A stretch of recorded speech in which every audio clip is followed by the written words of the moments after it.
UP में विधान परिषद के चुनाव नतीजे आने के तत्काल बाद योगी सरकार ने 100 दिन का लक्ष्य निर्धारित करते हुए कामकाज शुरू कर दिया है।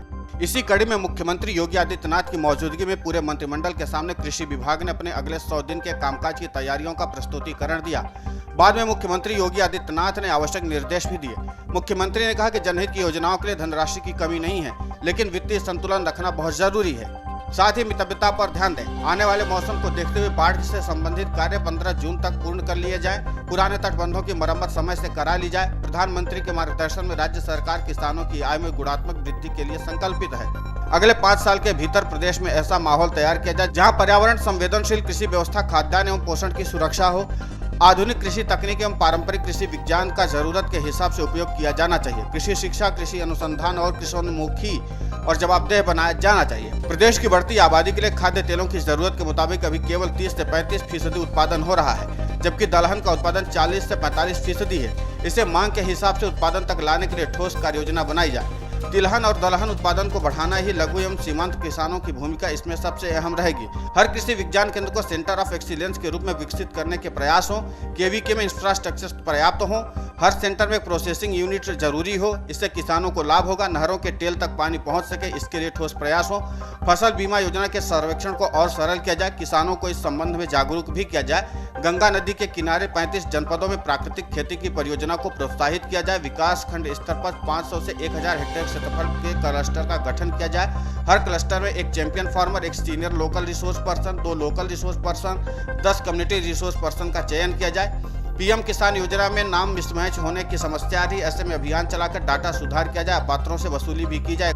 31 मई तक कृषकों की ई-केवाईसी पूर्ण कर ली जाए। हर जिले में निर्यात की जा सकने वाले उपज का चिन्हीकरण करें। योजना ओडीओपी की तर्ज पर लागू की जा सकती है। एक्सप्रेस वे पर जमीन चिन्हित कर नई मंडियों की स्थापना की कार्रवाई की जाए। पीपीपी मॉडल पर मंडियों में प्रसंस्करण इकाइयों को स्थापित करने की नीति तैयार करें। हालांकि मुख्यमंत्री ने कहा कि सुखद है, बीते 5 साल में 1,69,153 करोड़ रुपए का गन्ना मूल्य भुगतान कर नवीन कीर्तिमान स्थापित किया गया है। अगले 100 दिनों के भीतर 8,000 करोड़ रुपए गन्ना भुगतान के लक्ष्य के साथ प्रयास किए जाएं। अगले 6 माह में यह लक्ष्य 12,000 करोड़ रुपए का होना चाहिए। किसानों को गन्ना मूल्य भुगतान 14 दिनों के भीतर करने के लिए हम संकल्पबद्ध हैं। इसके लिए सभी जरूरी प्रयास किए जाएं। बिलासपुर, रामपुर, सेमीखेड़ा, बरेली और पूरनपुर पीलीभीत की सहकारी चीनी मिल का आधुनिकीकरण किया जाना आवश्यक है। इस दिशा में कार्य किया जाए। नानवता, साथा, सुल्तानपुर चीनी मिल का सुदृढ़ीकरण किया जाए। पेराई सत्र 2022-23 के लिए गन्ना सर्वेक्षण नीति जारी कर दी जाए। डिजिटल सर्वेक्षण हो।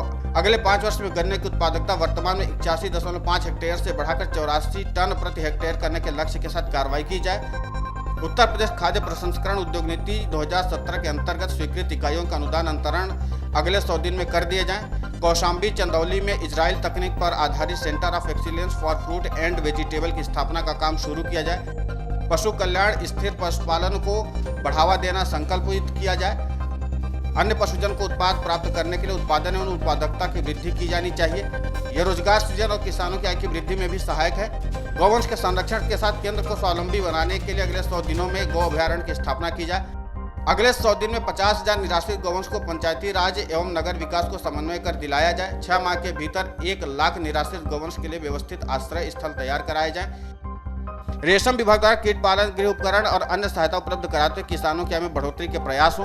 काशी में सिल्क एक्सचेंज मार्केटिंग बोर्ड का तकनीकी एवं विक्रय केंद्र खोला जाए। सिल्क एक्सचेंज से अधिकाधिक बुनकरों को जोड़ा जाए। अगले 5 वर्ष में रेशम के धागे के उत्पादन को वर्तमान के 350 मीट्रिक टन से बढ़ाकर 3 गुना तक करने के प्रयास हो और सिल्क एक्सचेंज को डिजिटलाइज कर एक प्लेटफॉर्म में जोड़ा जाए। कुल मिलाकर योगी सरकार पूरे एक्शन में। साथ ही योगी सरकार उन मुद्दों पर ज्यादा ध्यान दे रही है जो मुद्दे विधानसभा चुनाव के दौरान काफी ज्यादा सुर्खियों में थे, या फिर विपक्ष ने उन मुद्दों को काफी ज्यादा विधानसभा चुनाव में उछाला था। उन मुद्दों के निराकरण के लिए लगातार योगी सरकार प्रयास कर रही है। Video desk amarujala.com। डाउनलोड करें अमर उजाला ऐप और पाएं खबरें लगातार। अगर आप ये वीडियो YouTube पर देख रहे हैं तो हमारे चैनल को सब्सक्राइब करें और बेल आइकन को दबाना ना भूलें। अगर आप Facebook पर ये वीडियो देख रहे हैं तो हमारे पेज को लाइक करें।